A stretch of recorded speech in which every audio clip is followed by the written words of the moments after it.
탄핵 심판 증인으로 채택됐지만 출석을 거부했던 이영선 청와대 행정관이 어제 4차 변론에서 모습을 드러냈습니다.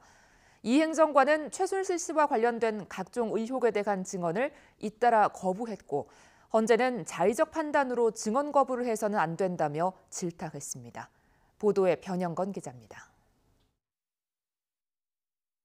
최순실 씨의 휴대전화를 셔츠에 닦아 건네는 모습이 포착되면서 개인 비서로 의심받았던 이영선 청와대 행정관이 탄핵 심판 4차 변론에 출석했습니다.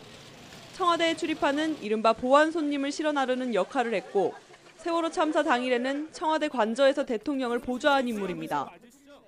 이 행정관은 최순실 씨 등 보안 손님을 데리고 청와대로 들어온 적이 있느냐는 질문에 대통령 경호상 비밀 의무를 지켜야 한다며 사실상 증언을 거부했습니다. 그러면서 경호원으로서 알게 된 사실과 직무를 누설할 수 없다는 관련법을 근거로 들었습니다.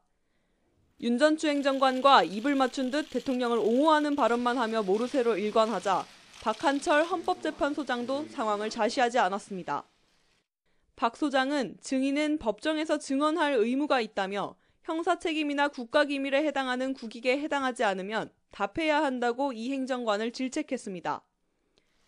이 같은 비판에도 이 행정관은 세월호 참사 당일 오전에 관저 집무실로 안봉근 전 비서관이 대통령을 대면하러 온 것을 봤다며 대통령이 정상적인 직무를 했다고 해명했습니다. 하지만 노무현 정부 당시 국가위기관리센터장을 지냈던 류희인 전 세월호 참사 특별조사위원회 비상임위원은 청와대가 세월호 오보를 늑장 파악한 것은 있을 수 없는 일이라며 이 행정관 등 청와대 측의 주장을 정면 비판했습니다. 류 전 센터장은 세월호 참사 당시 전원 구조라는 오보가 있을 수 있느냐는 질문에 노무현 전 대통령 때라면 그런 일은 있을 수 없다고 강조했습니다. 특히 관저에 집무실이 있다는 이야기도 처음 들어보고 위기 상황에서 대통령의 소재를 몰랐다는 것은 말도 안 된다며 목소리를 높였습니다.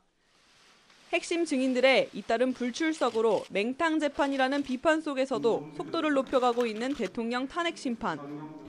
다음 주로 예정된 최순실, 안종범 등 핵심 증인들에 대한 신문이 어떻게 이뤄질지가 박근혜 대통령 탄핵 심판의 주요 분기점이 될 전망입니다.